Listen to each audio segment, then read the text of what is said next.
Good evening, everyone.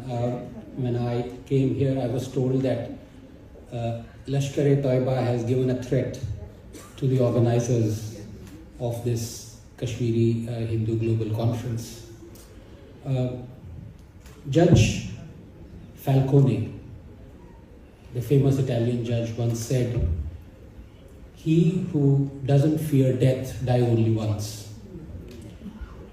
The Lashkar-e-Toiba and its cohorts only have to look at the audience and the faces here, young and old, women and children and men, to see that all of you will die only once.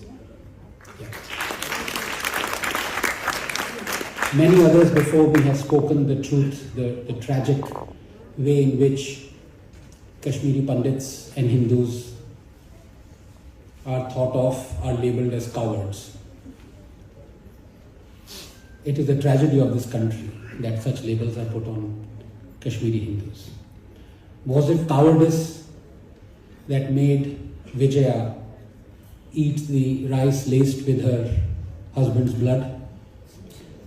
Was it cowardice that allowed Girija to be sawed alive after being gang raped? Was it cowardice that led Sri Utpal Kaul to wrap his 1-month-old son in a jute sack and escape from certain death? Every year, my good friend Aditya, his son, shows me the bus ticket that Utpalji bought on 19th Jan 1990.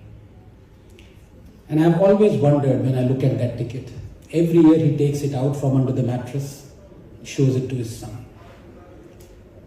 What did it mean for a father to have kept a bus ticket for 33 years?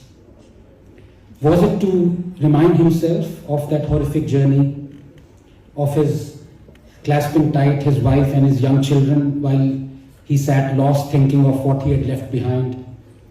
Was it to remind himself of how he was kind? Was it to remind himself of how he was counting every passing minute, counting every passing milestone to safety? Was it to remind himself of that blurred instant in the bus that contained within it the image of his struggles ahead? Or was it to remind himself that he needed to be strong, that this was a cruel, unforgiving country, that his struggles were his alone, and that he shall have to fight them all by himself? Was it kept under his mattress all this while? Did that bus ticket take the weight of his unbound sorrow every night of every day of every month since January 1990?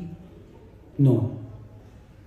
He kept it to remind himself that from now on, in his mind, that bus ticket was his adversary, and that he shall look at him straight in the eye and tell him that he was down but not out, that he was undefeated, that he shall pick himself up and find work and educate his children and bring food to the table and greet every new day as he did the last, with a smile on his face that he shall not be conquered.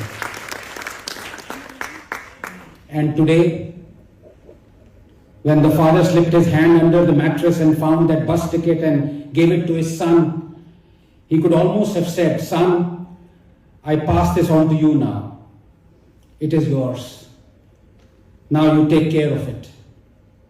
For it must be preserved for our future generations. They must never forget that a man's body may be forced to flee, but never his spirit.